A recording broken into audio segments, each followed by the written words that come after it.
of the Pitch Energy Dodge for Don Schumacher Racing, Johnny Gray, picks up his 4th win on the season.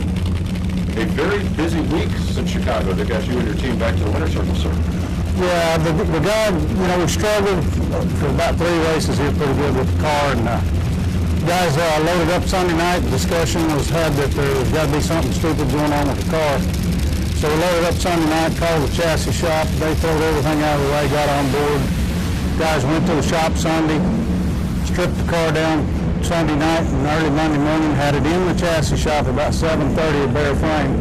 The chassis shop cut the front end off the car, put a whole new front end on the car, handed it back to them Monday afternoon. It's pretty fascinating. And guys bolted the car back together and came here and it never missed a step. The thing, first 2 runs on it were good. We did a little experimenting yesterday that didn't work out too good, but felt like we had a good race. Over and over, but the more you win, the more people are going to ask, are you really quitting?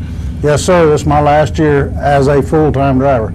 I've never said I'm not going to drive anything anymore because, it's like an alcoholic saying he won't ever drink again, but I just don't want to chase the points anymore. That's the way it is. Johnny? Questions for Johnny? Johnny, can you walk us through that final round? Because it was pretty fun to watch. What was it like from your perspective? Well, of course, I didn't have a clue where Ron was, but I rolled in a little bit, and at that last split second, I thought, we don't need lane choice, so I stuck it in a little deeper. And I know Ron did the same thing because both our 60 foots were almost identical, so we both rolled them in a ways. So I'm going to say the car probably ran an 08. I stole a little from Rob, but he'll get over it. We got the trophy. But everybody said that it was just back and forth all the way down the racetrack. I got to the other end, and of course I didn't know, so I asked. They won't let me have a radio because I talk too much. But I asked, how come, what happened to him, And he said, well, I think I got beat about that far. And I said, oh, close. So yeah, it's just a good drag race. Like have a season where you didn't know which car was going to show up at the race. Didn't know what to do. I've been through menopause. You improvise.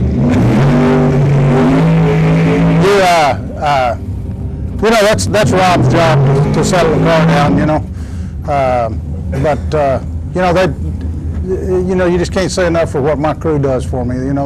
They give me a good race car. It's safe.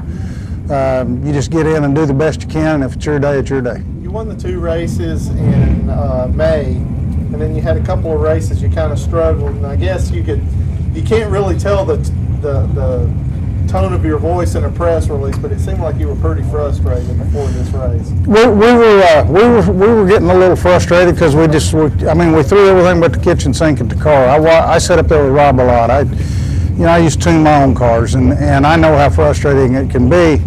And everybody in the world looking at it trying to figure out what's wrong, and the thing just wouldn't respond. There was some little things eating on it. So new chassis, new wiring, new setup, and the things going right down the racetrack and responding to everything he's asking it to do. Schumacher expects to win. After the second round, when all the dragsters are loaded in the trailer, is there extra pressure on the funny car guys?